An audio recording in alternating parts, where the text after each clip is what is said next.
21 দিন ধরে পাকিস্তানের হাতে আটকে ছিলেন পূর্ণাম কুমার সাউ বিএসএফ জওয়ান, তিনি আজ বাড়ি ফিরছেন। যা এখনো পর্যন্ত খবর পাওয়া যাচ্ছে, আজই বাড়ি ফিরছেন পাক হেফাজত থেকে মুক্ত জওয়ান পূর্ণাম কুমার সাউ। 14ই মে আটারি ওয়াঘা সীমান্ত দিয়ে ভারতে প্রত্যাবর্তন। পাক হাতে আটক জওয়ানের ঘরে ফেরার অপেক্ষায় রয়েছে পূর্ণাম কুমার সাউয়ের পরিবার। রিশার বাড়িতে আজকে আনন্দ এবং তারা বলছেন আজকে অকাল দিওয়ালি। বাড়িতে পুজো হয়েছে, সাজানো হয়েছে, আলপনা দিয়ে একেবারে গোটা বাড়ি সাজিয়ে তোলা হয়েছে, কারণ ঘরের ছেলে আজকে ঘরে ফিরছে।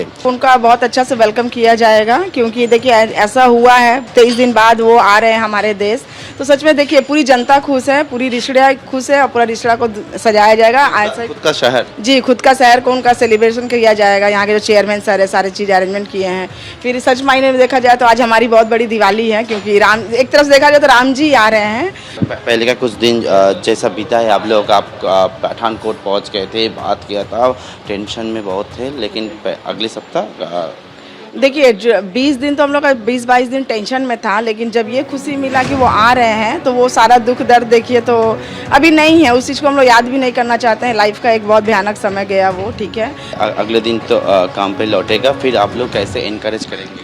देखिए सर्विस तो उनकी है और वो आगे करना भी चाहते हैं तो कर सकते हैं, उसको लेके हम लोग कभी ऑब्जेक्शन नहीं करेंगे।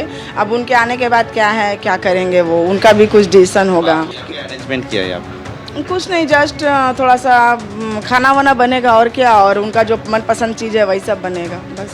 আজকে তাদের বাড়িতে অকাল দিওয়ালি এবং তারা ঘরের ছেলেকে ঘরে একেবারে বরণ করে নেওয়ার জন্য প্রস্তুত, যেমন ঘরের বাসিন্দারা তেমনটা রিশা এলাকার বাসিন্দারাও। ক্যামেরা প্রবীর সামন্তের সঙ্গে পার্থপ্রতিম ঘোষ, এবিপি আনন্দ, রিশা।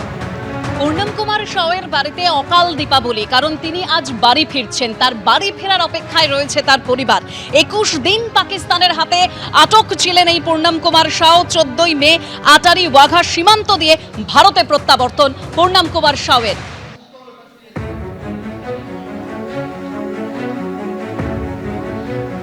আজ বাড়ি ফিরছেন পূর্ণাম কুমার সাউ, তার অপেক্ষায় রয়েছেন তার পরিবার। 14ই মে আটারি ওয়াঘা সীমান্ত দিয়ে ভারতে প্রত্যাবর্তন হয়। পাক রেঞ্জার্সের হাতে আটক হয়েছিলেন বিএসএফ জওয়ান, ভুলবশত সীমান্তের ওপারে চলে যাওয়ায়। আর 14ই মে আমরা জানি আটারি ওয়াঘা সীমান্ত দিয়ে ভারতে প্রত্যাবর্তন হয়। আজ পূর্ণাম কুমার সাউ তার নিজের বাড়িতে ফিরছেন।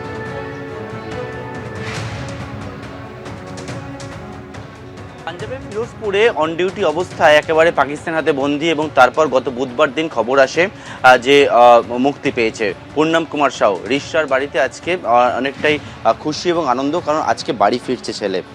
বহুত খুশি, बहुत खुश है हम। सब कोई आता है जाता है, उसको मुँह मीठा करता है कि हमारा लड़का आ गया, खुशी के बात है। हाँ बहुत खुश है।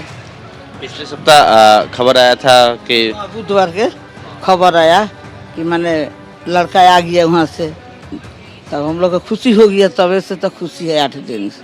আজকে কিন্তু খুশিটা অনেকটাই দ্বিগুণ খুশি, কারণ হচ্ছে গত সপ্তাহে খবর পেয়েছিলেন যে ছাড়া পেয়েছে দীর্ঘ উৎকণ্ঠার পর, এবং আজকে ঘরের ছেলে ঘরে ফিরছে এবং তার জন্য বিশেষ আয়োজনও তারা করছেন। ছেলের যে পছন্দের খাবার দাবার সেই সবটা বানানো হচ্ছে রিশার বাড়িতে। ক্যামেরা প্রবীর সামন্তের সঙ্গে পার্থপ্রতিম ঘোষ, এবিপি আনন্দ, রিশা।